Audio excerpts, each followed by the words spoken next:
¿Sabías que muchas empresas cierran en sus primeros 5 años por falta de gestión financiera y de no mantener sus objetivos? Hoy, contaremos la historia de un empresario que, al borde de la quiebra, descubrió que el éxito reside en lo que te propones y cómo lo logras.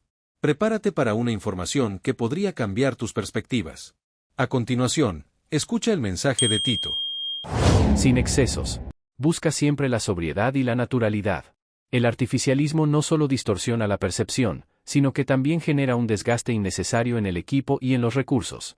Sé sobrio y auténtico en todo, desde el mobiliario hasta tu postura y la cultura de tu emprendimiento.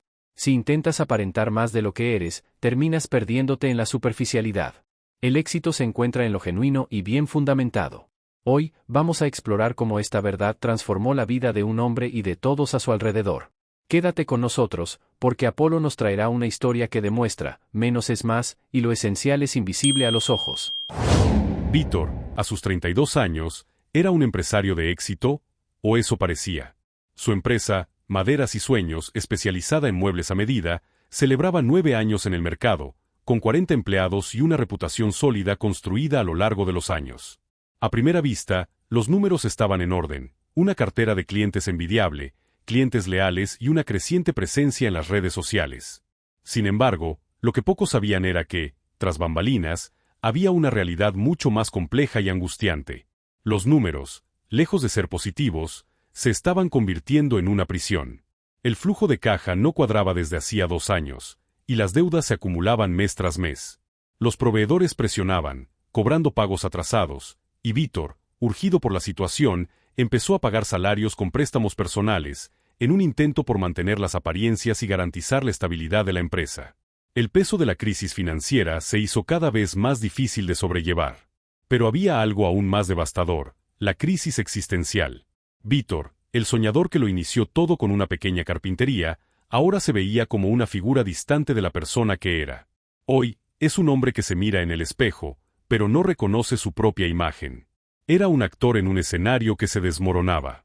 Aquel hombre, que antes respiraba vida y pasión por su trabajo, ahora estaba hundido en la incertidumbre y la presión. Cada día parecía una carga, cada decisión una apuesta arriesgada. La presión constante se transformó en noches sin dormir y días que parecían eternos. El punto de quiebre llegó con una carta del banco. El límite de su tarjeta de crédito fue cancelado, y Víctor se quedó sin ninguna posibilidad de crédito para salvar la empresa. Sin capital de trabajo, endeudado hasta el cuello, se encontró ante un dilema: cerrar las puertas y admitir la derrota, o seguir adelante con una decisión radical y sin garantías. Fue entonces cuando recordó las palabras de su abuelo: «Hijo, cuando no queda nada, queda la verdad». Sabía que, después de tantos años de fachada, necesitaba enfrentar la dura realidad. Ya no había lugar para disfraces. Si había algo positivo, era el hecho de que aún le quedaba lo esencial: su equipo. Víctor decidió que ya no podía vivir a la sombra de las apariencias. Convocó a una reunión con todos los empleados, sin adornos ni discursos motivacionales vacíos. «Nos estamos hundiendo», dijo, con la voz un poco quebrada, pero firme.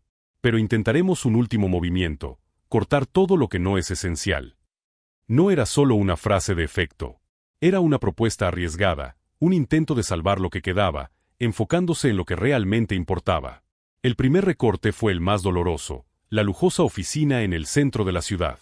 Ese espacio representaba todo lo que Víctor había logrado hasta entonces: sofisticación, estatus, éxito. Pero él sabía que eso ya no tenía sentido. La empresa necesitaba una reinvención radical. Víctor vendió los muebles de diseño, la oficina fue desalojada y, en su lugar, alquiló una pequeña casa al lado de su taller de producción, que estaba en las afueras de la ciudad. Llevó a su equipo allí, y declaró: «Si nos vamos a hundir, que sea juntos y con dignidad». Fue el comienzo de una transformación no solo financiera, sino también de la mentalidad personal y de la empresa. Lo que parecía una decisión difícil se reveló liberador. Víctor empezó a eliminar costos invisibles, esos gastos que pasaban desapercibidos, pero que consumían recursos de manera insostenible. Canceló suscripciones a softwares que casi no usaba, eliminó comidas caras con clientes que no traían retorno, e incluso reemplazó la cafetera de cápsulas por una simple olla de café de filtro. Cada uno de esos recortes representaba un acto de coraje, pero también de humildad. Estaba dispuesto a perder lo que parecía esencial para salvar lo que realmente importaba. El mayor desafío, sin embargo, no era financiero. Era el cambio cultural dentro de la empresa. Vítor tuvo que aprender a despojarse de las máscaras y a admitir sus fallas. Dejó de fingir que todo estaba bien y comenzó a escuchar verdades de sus empleados. La transparencia se convirtió en una prioridad. Y fue cuando empezó a escuchar que descubrió el valor inestimable de las ideas de su equipo. María, de producción, sugirió formas creativas de reducir desperdicios. Juan, del almacén, conocía proveedores más baratos. Y Ana, de limpieza, reveló un talento desconocido para la costura, ofreciendo la idea de crear una línea de muebles utilizando retazos.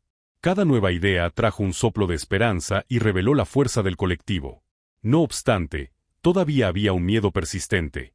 Vítor temía que su vulnerabilidad fuera vista como debilidad y que la transparencia de su situación financiera pudiera alejar aún más a los clientes. Pero sabía que, para sobrevivir, sería necesario un paso aún más audaz: cambiar la manera en que veía su propio negocio. 8 meses después, la empresa aún no generaba ganancias, pero al menos estaba respirando. El aliento renovado no venía de los resultados financieros, sino de la nueva cultura de honestidad y colaboración que se estaba formando. Entonces, un nuevo cliente de la empresa le pidió a Vítor que se involucrara en un proyecto social: amueblar una escuela del barrio con un presupuesto muy reducido. Aunque era un contrato que posiblemente no traería beneficios financieros, tenía un gran peso simbólico para Vítor. Aceptar ese proyecto fue, para él, un acto de fe. Sabía que, al asumir el compromiso, no solo se estaba conectando con la misión de su empresa, sino que también se estaba desafiando a cumplir una promesa de renovación. Vítor le hizo a sus empleados una propuesta clara de las necesidades: trabajar el fin de semana para cumplir con el compromiso y la entrega. Todos aceptaron la carga de trabajo adicional. Al momento de la entrega, los niños felices abrazaron los muebles como si fueran tesoros, y Vítor sintió que algo se transformaba dentro de él. El último movimiento no se trataba de sobrevivir, sino de renacer con un propósito renovado. Se dio cuenta de que estaba haciendo algo más que salvar una empresa: estaba reconstruyendo su propia alma. 1 año y medio después, Maderas y Sueños no solo había saldado sus deudas, sino que también había lanzado una línea de muebles sostenibles, fabricados con madera de reforestación. Los empleados, que antes eran solo colaboradores, ahora se habían convertido en socios minoritarios, compartiendo las ganancias y los desafíos de la empresa. Vítor ya no poseía un coche de lujo ni la fachada de opulencia, pero había conquistado algo mucho más valioso: un equipo que creía en él y una comunidad que lo veía como un ejemplo de resiliencia. La sobriedad no es pobreza, dijo a un periódico local durante una entrevista. Es libertad. Libertad para ser quien eres, sin máscaras. Al mirar hacia atrás, Vítor se dio cuenta de que la verdadera transformación no ocurrió en las finanzas, sino en su preparación personal. Finalmente, comprendió que el éxito no depende solo de las conquistas externas, sino de la capacidad para lidiar con las adversidades, de escuchar las críticas y de buscar fuerzas no solo dentro de sí, sino también en la guía divina que lo acompañaba en cada decisión. La aceptación de la crítica, que antes lo paralizaba, ahora se convertía en una herramienta de crecimiento y evolución. Se prometió no desviarse más de las necesidades reales de la empresa. Vimos en la historia que Apolo nos contó que Vítor, entusiasmado con el desarrollo de su carpintería, dispersó sus esfuerzos en objetivos que no eran los de la empresa. Encontramos en la palabra una guía contra el despilfarro, como en el Evangelio de San Lucas, capítulo 16, versículo 10, el que es fiel en lo poco, también en lo mucho es fiel. Este pasaje hace eco de la decisión de Vítor de empezar a valorar lo esencial. Jesús enseña que la integridad en las pequeñas cosas nos prepara para mayores responsabilidades. Al cortar los excesos, Vítor no solo ahorró recursos, sino que demostró que la fidelidad a los principios, incluso en tiempos difíciles, atraía bendiciones inesperadas. La escuela amueblada fue el poco, que se convirtió en mucho, un nuevo mercado y una reputación reconstruida. Encontramos en el libro de Proverbios, capítulo 11, versículo 1, el Señor aborrece la balanza deshonesta, pero se complace en las medidas exactas. La deshonestidad aquí no es solo financiera, sino existencial.